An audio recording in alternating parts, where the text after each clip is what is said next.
Hey guys, welcome back to my channel. This is CA Harsh Sharma. This is the second video of the series जहां पे हम exam से related particular subject wise strategies को discuss कर रहे हैं। First video में हमने FR financial reporting paper number 1 discuss करा था, जिसका वीडियो मैंने ऑलरेडी YouTube पे अपलोड कर रखा है। Now in this video we will discuss about paper number 2 SFM strategic financial management. For SFM I would like to say one thing. This is one of the most scoring paper out of all the 8 papers in CA final. अगर आप लोगों को भी examination score करना है तो आपको जो है 100% सिलेबस है वो कवर करना पड़ेगा। और 100% सिलेबस कैसे कवर करेंगे यही हम इस वीडियो में डिस्कस करने वाले। So let's start friends.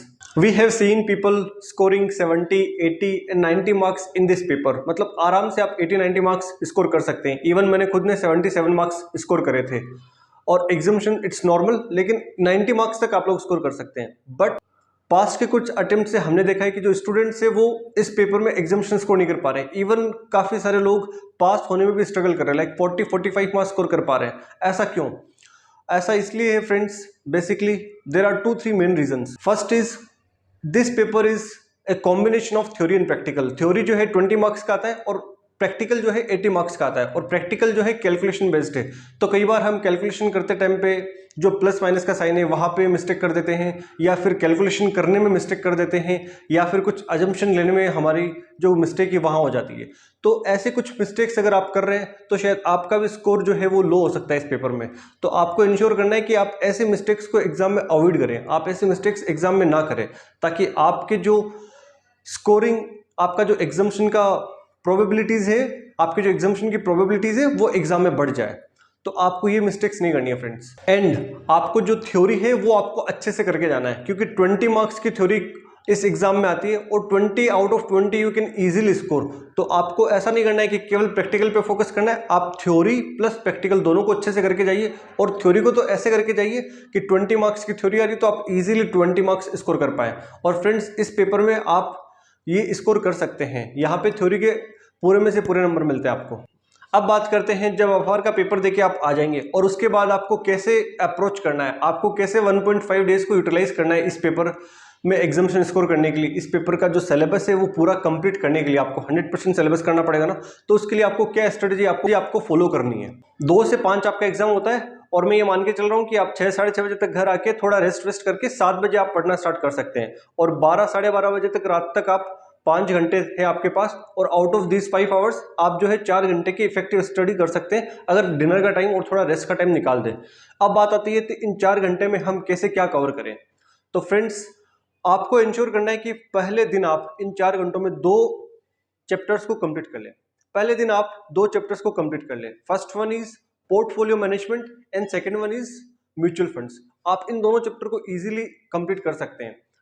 आपको पोर्टफोलियो मैनेजमेंट कंप्लीट करने में 2.5 से 3 घंटे लगेंगे। तो आप टारगेट करिए कि 2.5 से 3 घंटे में पोर्टफोलियो मैनेजमेंट कंप्लीट कर ले और नेक्स्ट 1 आवर में आप जो है म्यूचुअल फंड को कंप्लीट कर ले। ये 2 चैप्टर है, जिस दिन आप एग्जाम देके आए उसी दिन आप आके इनको कंप्लीट कर ले, ताकि आपका मेजर पोर्शन ऑफ सिलेबस उसी दिन कंप्लीट हो जाए।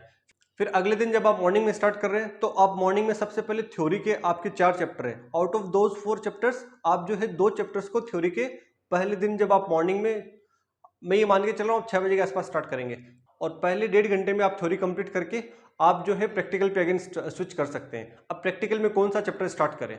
तो फ्रेंड्स आप लोग जो है पहले इजी टॉपिक को कंप्लीट करने की कोशिश करिए। आप जो है थ्योरी कंप्लीट करने के बाद में corporate valuation and merger and acquisition, in chapter में से हमेशा एग्जाम में क्वेश्चन आता है। आप इन दोनों चैप्टर्स को इजीली कंप्लीट कर सकते हैं 3 घंटे के अंदर। तो आप कोशिश करिए, टारगेट करिए आप कि आप 3 घंटे में इन दोनों चैप्टर को कर ले, corporate valuation and merger and acquisition.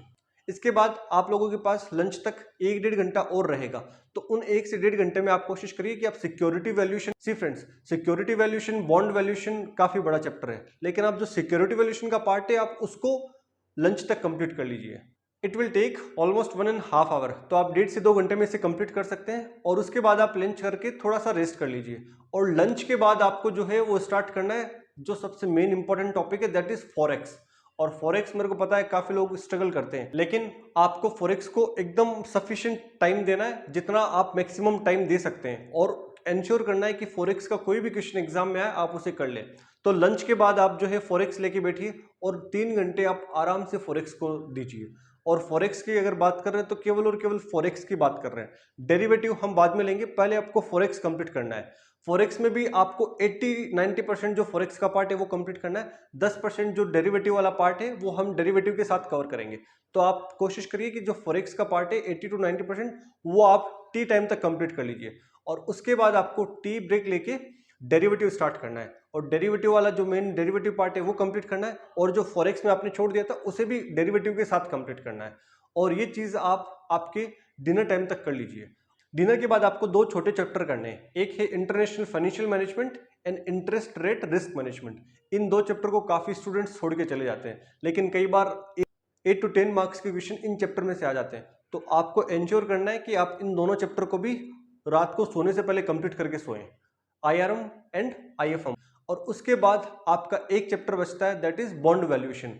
Chapter नहीं, बेसिकली एक चैप्टर का एक पार्ट आपका बचता है, वो आप एग्जाम वाले दिन मॉर्निंग में कर सकते हैं। तो जब आप एग्जाम वाले दिन मॉर्निंग में उठ रहे हैं, सबसे पहले आपको जो थ्योरी के जो 2 चैप्टर बाकी थे पहले आपको उनको कंप्लीट करना है। पहले उन 2 चैप्टर को कंप्लीट करिए, उसके बाद बॉन्ड वैल्यूएशन के जो भी क्वेश्चन है, बॉन्ड वैल्यूएशन के जो भी आपको रिवीजन करना है आप उसको रिवाइज करिए। और उसके बाद अगर आपके पास 1-2 घंटा बच रहा है तो आप पोर्टफोलियो मैनेजमेंट के क्वेश्चंस आपने ऑलरेडी प्रैक्टिस कर लिए थे, लेकिन आपको फॉर्मूलाज एक बार देख के जाना है। तो जो भी फॉर्मूलाज पोर्टफोलियो मैनेजमेंट है या अदर जो भी चैप्टर्स है, उन सारे चैप्टर्स के फॉर्मूलाज आप एक बार रिवाइज करके जाइए और थ्योरी को एक बार गो थ्रू कर लीजिए जाने से पहले। This is how you have to cover 100% syllabus, और आप इजीली इस पेपर में एग्जामिनेशन स्कोर कर पाएंगे। अब बात आती है कि एग्जाम में जब सिलेक्शन ऑफ क्वेश्चन है तो उस टाइम पे भी आपको बहुत ही मेटिकुलसली आपको आपका जो फर्स्ट क्वेश्चन है सेकंड क्वेश्चन लेना है, क्योंकि अगर आपने फर्स्ट सेकंड क्वेश्चन एकदम 100% अटेम्प्ट कर लिया है और 100% स्कोर कर पा रहे हैं तो एग्जामिनर कहीं ना कहीं इंप्रेस हो जाएगा कि हाँ आपको जो टेक्निकल पार्ट पता है। तो एग्जामिनर आपको थोड़ा सा लीनियंट होगा जब आप बाकी के क्वेश्चंस एग्जाम में करेंगे, तो उन वहां पे मार्क्स देने में एग्जामिनर जो है काफी लीनियंट हो जाएगा। तो आपको बहुत ही मेटिकुलसली आपको जो first question second question select करना है, ऐसे क्वेश्चंस को सेलेक्ट करना है जिसमें आपको थ्योरी भी आ रही है प्लस प्रैक्टिकल भी आ रहा है। This is how you have to prepare, friends. I hope this strategy will help you to get exemption in this paper. Best of luck from my side. Keep studying, friends. That's it from my side.